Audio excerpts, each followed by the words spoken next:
몇 년 전의 나였다면 내가 먼저 물어보고 심심치 않게 연락했을 것이다. 하지만 여러 번 반복된 관계 속에서의 문제는 나를 변화시켰고 더 이상 관계에 집착하지 않게 되었다. 지나갈 인연은 결코 붙잡아두지 않게 되었고 붙잡아야 할 관계는 더욱 신경 쓰고 살아가게 되었다. 안녕하세요. 감성편지의 김다원입니다. 4월 초 제주공항 근처에서는 제주 북페어가 열렸습니다. 그곳에서 사진을 찍고 글을 쓰는 대세호 서준영 작가를 만났지요. 그가 일본을 여행하면서 담은 신주쿠 트와일라잇을 사왔습니다. 그리고 그의 사진도요. 소소한 이야기지만 우리가 일상 살면서 또는 여행하면서 느끼는 감정을 솔직하게 쓴 것이 마음에 들었습니다. 특히 스쳐가는 많은 인연을 어떻게 이어가고 어떻게 끊어야 하는가 고민하는 때여서 더욱 가슴에 안겼는지 모릅니다. 뒷부분을 조금 읽어드립니다. 구독과 좋아요를 주시면 제가 더 큰 용기를 얻습니다. 메이지 신궁. 요요기역에서 신궁까지 가는 길은 정겨웠다. 비록 4명이 다니는 단체 활동이었지만 이 순간은 돌아오지 않기 때문에 눈치 보지 않고 찍고 싶은 사진은 멈춰서 찍었고 카메라를 든 사람이 절반이니 나머지 2명도 멈춰서 기다리거나 천천히 앞서갔다. 때로는 같은 곳에서 사진을 찍기도 했다. 쨍쨍한 햇빛을 오래 받은 날도 마지막 날이 최초였다. 첫날에는 정오전에 도착했음에도 날씨가 흐려서 해가 없었고 둘째와 셋째 날에는 늦게 일어나서 해가 금방 졌었다. 햇빛을 맞으며 돌아다니니 그 전에 일찍 일어나지 않았던 것이 못내 아쉽기도 했다. 한국으로 돌아와 확인해 보았을 때 절반 이상의 사진이 어두웠기 때문에 보정도 힘들었다. 요요기역에서 메이지 신궁으로 가는 길에는 기찻길이 많았다. 전철이 사방으로 돌아다녔다. 작은 번화가가 나오기도 하고 시골 기찻길처럼 풀잎이 양쪽으로 나 있기도 했다. 일본에서 기찻길은 정말 흔히 볼 수 있다. 떠나야 하는 시간이 점점 다가왔기 때문일까? 표지판조차 더 못 본다는 생각이 들기도 했다. 이전에는 의미 없이 지나가던 것들 모두가 이제는 나를 떠나지 말라 붙잡고 있었다. 하나같이 다시는 볼 수 없을 것들을 지나쳐온 나는 사소함이라는 익숙함에 속아 넘어가곤 했었다. 일본에 도착하고 나서 구경하다가 다음에 찍으면 되지 라고 매번 미루었던 몇몇 장면들도 결국 찍지 못하고 돌아오기도 했다. 많은 사람 속에서 카메라를 들고 셔터를 누르는 것이 민망해서였을 수도 있고 용기가 나지 않아서였을 수도 있지만 무엇보다 다음에 찍어야지 라는 게으른 생각 때문에 찍지 못한 명장면들을 놓쳤다. 이 점이 단순한 사진과 영감 있는 사진 차이의 핵심이라고 생각이 든다. 사소함을 사소함으로 바라보지 않고 사소하지 않도록 만드는 것. 우리가 마주한 메이지 신궁의 입구는 거대했다. 커다란 문을 시작으로 그 뒤로는 메타세카야가 길을 무색하게 할 만큼 우렁찬 나무들의 행진이 이어진다.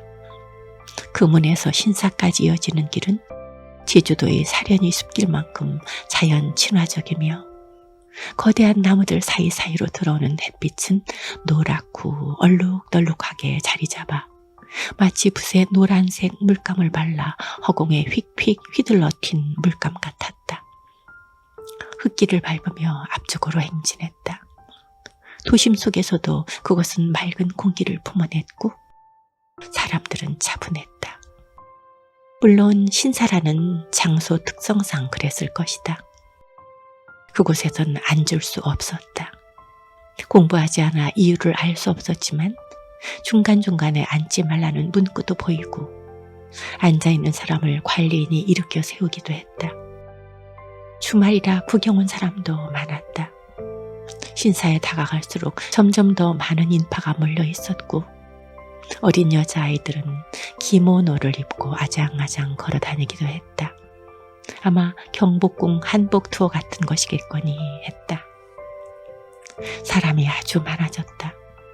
신사 쪽에 절을 하는 사람들은 숙연했고 멀리 떨어져 사진을 찍는 외국인들은 이국적인 모습에 들떠 보였다. 나는 점점 갑갑함이 몰려왔다. 벗어나고 싶은 마음이 더 커졌다. 그러던 중 앞쪽에 한 행렬이 길게 지나간다. 정장을 입은 사람도 있고 일본 전통 의복을 입은 사람도 있었다.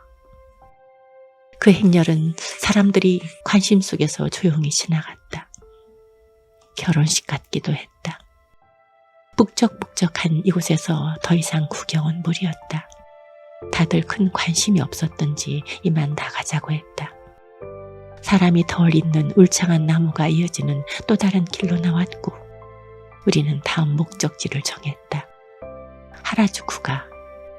이곳에서 걸어서도 갈 수 있는 곳이니 그쪽으로 가자고 누군가 제안했고 나머지도 아무 말 없이 그곳으로 따라갔다.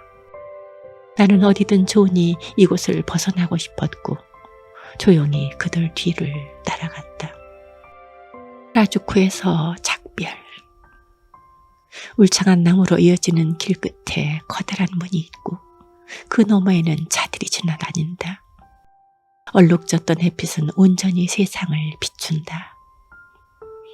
눈이 부셨다. 길만 건너면 하라주쿠의 번화가가 나온다. 그때까지는 아무 생각 없었다.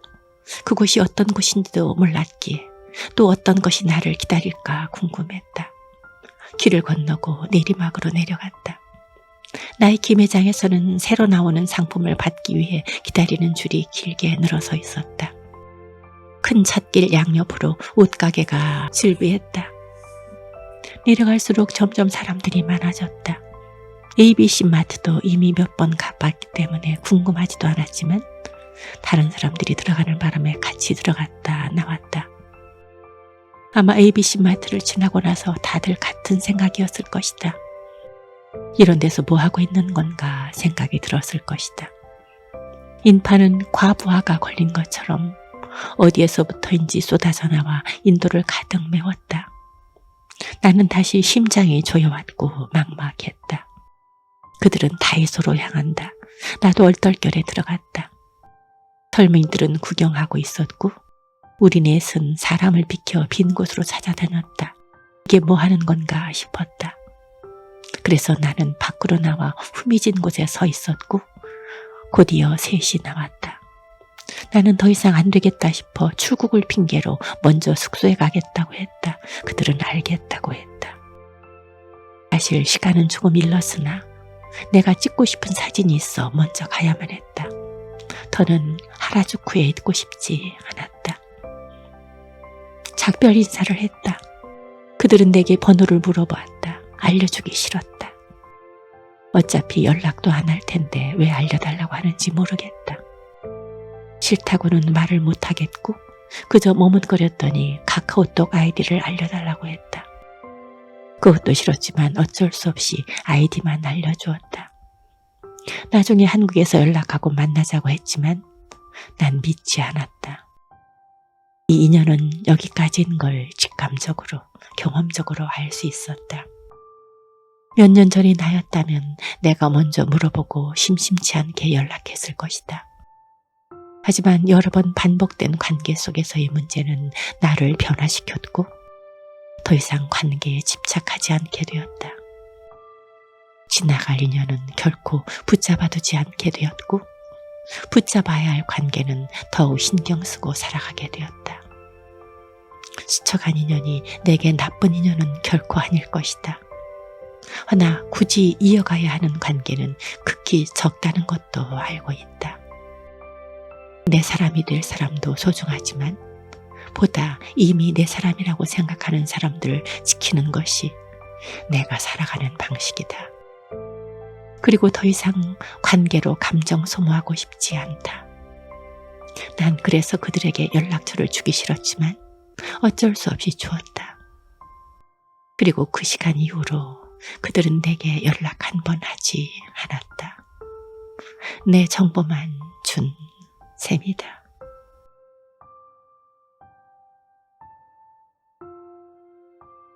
가끔 작가의 마음과 같은 생각이 듭니다.